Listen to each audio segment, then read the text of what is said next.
नमस्कार मित्रांनो, स्वागत आहे तुमचे आपल्या व्हिडिओत। आज आपण भारत विरुद्ध दक्षिण आफ्रिका यांच्यात होणारा तिसरा आणि शेवटचा एकदिवसीय सामना कधी आणि कुठे खेळला जाणार तेच आजच्या व्हिडिओतून जाणून घेऊ।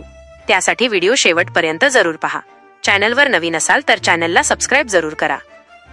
सिरीजच्या सुरुवातीच्या 2 मुकाबल्यांनंतर आता भारत आणि साऊथ आफ्रिका यांच्यात खेळली जात असलेली वनडे मालिका एका अत्यंत रोमांचक वळणावर येऊन ठेपली आहे। दोन्ही संघ 1-1च्या बरोबरीवर उभे आहेत आणि आता निर्णायक सामन्याकडे सर्वांचे लक्ष लागले आहे।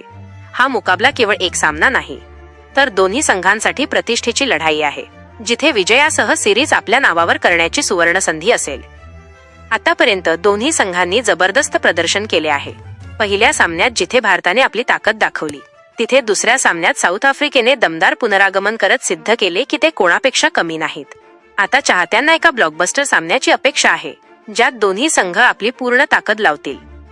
भारत आणि साऊथ आफ्रिका यांच्यातील तिसरा आणि अंतिम वनडे मुकाबला शनिवार 6 डिसेंबरला खेळला जाईल।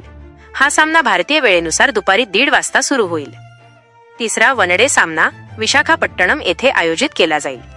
हा मुकाबला doctor Y S. Rajasekhara Reddy ACA VDCA cricket stadium मध्ये खेळला जाईल, जे एक अत्यंत सुंदर आणि शानदार मैदान आहे। हे मैदान अनेकदा फलंदाजांसाठी उपयुक्त ठरते, ज्यामुळे चाहत्यांना हाय स्कोरिंग सामना पाहण्याची अपेक्षा असेल। सामन्याचे थेट प्रक्षेपण स्टार स्पोर्ट्स नेटवर्कच्या चॅनलवर केले जाईल। त्याशिवाय जिओ हॉटस्टारवर देखील तुम्ही पाहू शकता। तुमच्या हिशोबाने सिरीजवर कोणता संघ कब्जा करेल? आम्हाला कमेंट करून जरूर सांगा।